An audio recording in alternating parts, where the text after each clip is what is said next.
It was many, many moons ago, but it was certainly just in January that was finalized and implemented. We assisted in over 100 tournaments this year at Lear, Spring Hill Park, McWhorter West, and Hensley Park.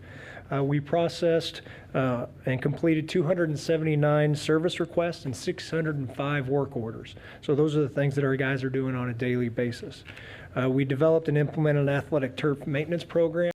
We also cross-trained all of our staff, our maintenance and custodial staff, so they have a better appreciation and understanding of what the other side of the operation does just on that. That way, if we do have holes or gaps in service, then we'll have staff that's able to pitch in and do things. And as you can see, just a variety of different things that our staff does on a day-to-day basis. In addition to that, this past year, we included some accessible sidewalks, specifically on the west side of Kidsview. We worked with Keep Longview Beautiful on the installation of a couple of Art from the Heart projects.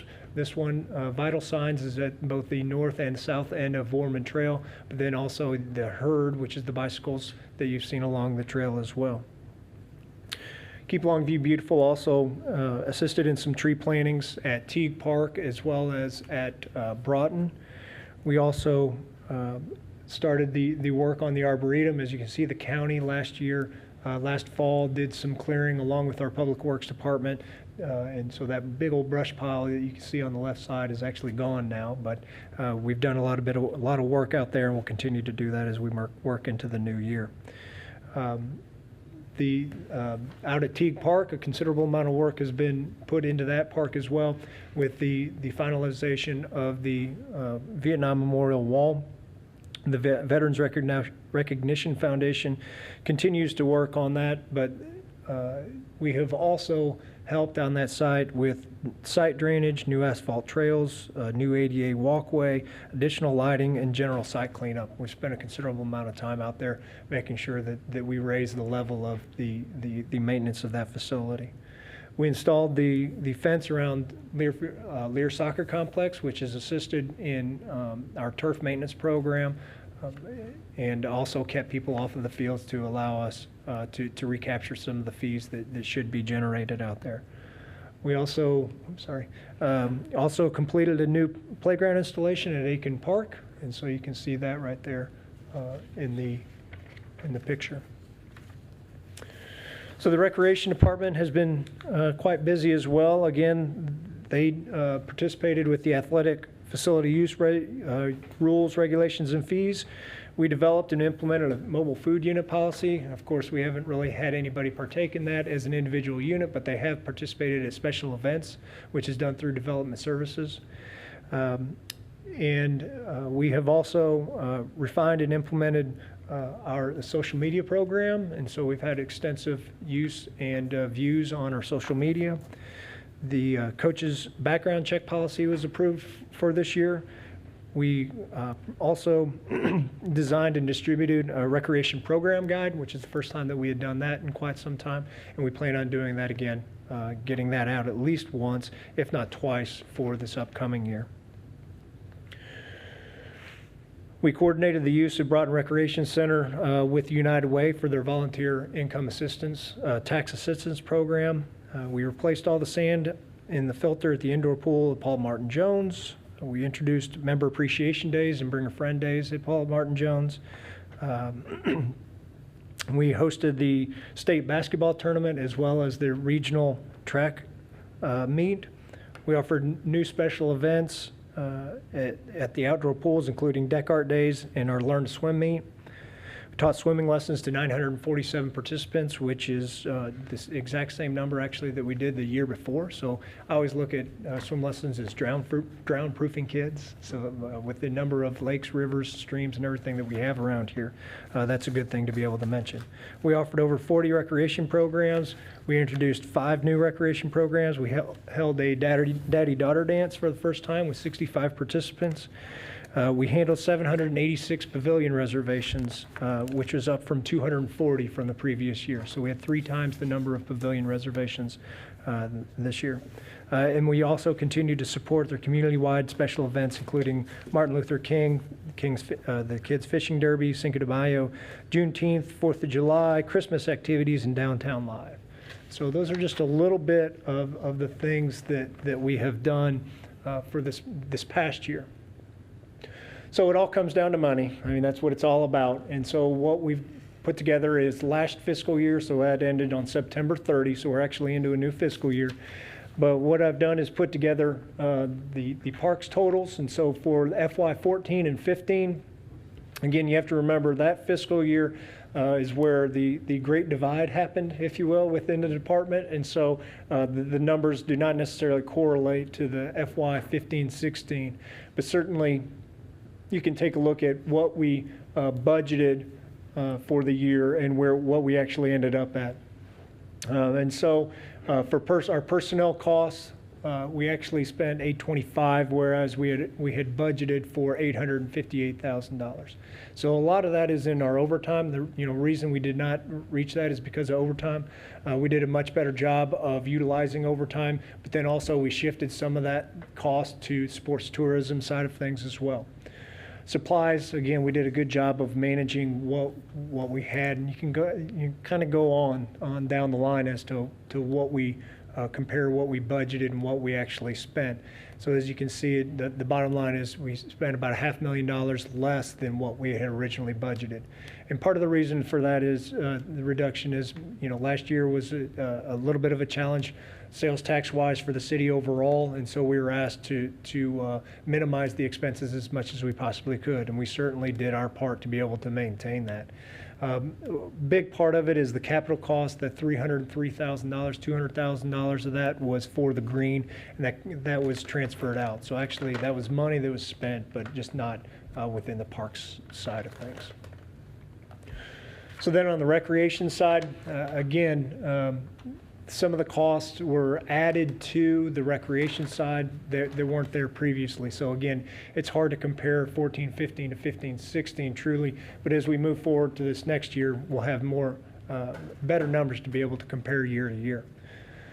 So we do compare the actual to the budget, and we were able to save a little bit of money on the personnel. Again, a lot of that is in overtime. We weren't sure how to budget last year for that necessarily because we hadn't really experienced all of that. And so getting into this new fiscal year, we have a much better handle on all of that.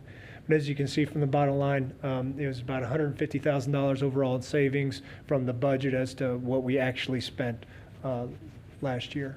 Most of the lines are pretty close. We also focused this past year much more so than what we had previously on the revenue generation side of things. And as you can see, we generated $260,000 where we had budgeted $228,000. A lot of that is in the fee increases that were implemented for athletic fields and use, but then also in pavilion use as well, and just additional use of our facilities. So it's not just in the fee increases themselves, but as I mentioned earlier, we had nearly 500 more pavilion reservations. Well, when you have that number of increased in pavilion reservations, that obviously means that your revenue is going to go up as well. So it's a combination of fee increases, but also additional usage, if that makes sense. The other fund that the Parks and Recreation Department is responsible for is the LRA, which is Longview Recreation Association. Essentially, this is all of our programs. So here is the recreation side is more of our administrative overhead. Here's what keeps the department operating and running. And then when it gets into the actual programs themselves, it's all in the LRA fund. And so any programs that we run and operate, the direct cost of those programs are in the LRA. That's kind of the easiest way to take a look at it. And so what we do is we take a look at, we group different programs into different lines. And so you'll have a revenue and expense for each of the different events or programs that we run. For special events, typically on special events, you're going to run those at a deficit because, again, the cost, the revenue generation is pretty minimal, but your costs are a little bit higher. We don't do a ton of special events that we run out of this, though. And I will mention, this is one where you certainly can compare 13 or 14-15 to 15-16 because this is essentially stayed the same. We did take some of the personnel costs out of LRA and shift those to the general fund, though, on the recreation side. So some of the expenses, the drop in expense from 14-15 to 15-16 is due to shifting some of those staff costs to the recreation general fund side of things as opposed to in here. So sports tourism, obviously, this past year was much greater utilized than it had been previously. A lot of that is just the sports tournaments themselves. 2 years ago, we did not run our girls softball tournaments, but this past year we did, and so a lot of that revenue is in there. Green Street Recreation Center, you can see the revenue and expenses dropped considerably from the previous year, but they took a trip to, where'd they go 2 years ago? No. They had an out-of-town trip. It was like a week-long type trip that, again, cost a couple of $1,000s to attend. So again, the revenue increased or decreased because we didn't do that trip again this year. So the intent of all of our programs within LRA, for the most part, is to generate 20% of the revenue above the direct expense cost. So again, what we want to make sure, as much as we possibly can, is that our revenue exceeds our expenses. And as you can see on almost all of those line items, we did a pretty good job of that. Adult basketball is one that we did not. But as you can see, we did a much better job of bringing it in closer to where it needs to be. So here again gets into more of those programs, and as you can see in adult softball, we trimmed the expenses on that one. We had about the same number of teams, a few less teams overall, but we're able to drop the expenses in that program itself, so we're able to generate a little bit of revenue. Again, it kind of goes through there, and you can see our revenue wasn't necessarily much different, but our expenses were less. But again, part of that is because of our full-time staff costs were shifted to the recreation, the general fund side of things. So as you can see, swim lessons, the major difference there is in 2014-15, actually, we didn't charge the swim lesson instructor cost completely to LRA, whereas this past year we did. So that's why there's a $17,000 increase in the cost for this past year. Overall, the LRA fund generated $401,000 and had $290,000 in expenses. So a net gain of $110,000, which the fund desperately needed because it had been incurring $30,000 and $40,000 losses throughout the past couple of years. And this fund is intended to be self-sustaining, so it doesn't get any assistance from the general fund, and so it has to generate at least the expenses. And so we were fortunate to have a fund balance, and we're able to contribute to that fund balance to be able to move forward coming up. So as you can see, we budgeted actually a little bit of a deficit for this upcoming year, but part of that is because we weren't complete. When we go through the budget process, last year was so 2 years ago was my first time going through it. This past year was the first year of getting it kind of how I wanted it to get put together. But we still, when we had to put the budget together, we weren't clear as to where exactly we were going to be because we start the budget process in April and May. And so we're only 6 and 7 months through the fiscal year. And so we'll have a much better handle on it as we move into 16-17, putting together that budget. But I think we did a pretty good job of handling our finances for this past year. So the next thing is, what do we have planned for this upcoming year? And so these are just the major programs and things that we have planned for the coming year. Is a new playground at Rotary and Ambooks Park, and we've already started some of the sidewalk work out there that needs to occur to do that. And if you guys saw that last month when we went on our tour, that will also be the site where we'll have a wheelchair swing as well. We're going to begin the construction of the green as well as phase 1 of the Guthrie Trail extension. Miracle League is currently under construction and should be open for the spring. So again, that's one of those where we need to work with the Miracle League as to how that facility is going to be operated and utilized, and all those kind of things that we need to get into some type of understanding between the two groups. We need to continue to grow sports tourism. There's we made great strides this past year in improving the relationship with our tournament directors, but I still think there's a little bit more work that we can do to generate some more interest in bringing tournaments out here to Longview and teams themselves.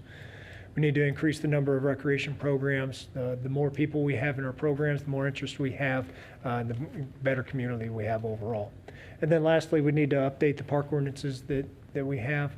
It's one of the things that we've started working on, and they just really haven't been reviewed in a while, and it's just something I feel that it's appropriate for us to be able to do and needs to get done. It's not necessarily restricting anybody from doing anything different. It's just making sure that we all understand what we can and can't do. And part of that is approving park rules. Some items are in ordinances and some are in park policies and rules, and we'll bring all of that forward to you guys so you'll have an understanding of what that means.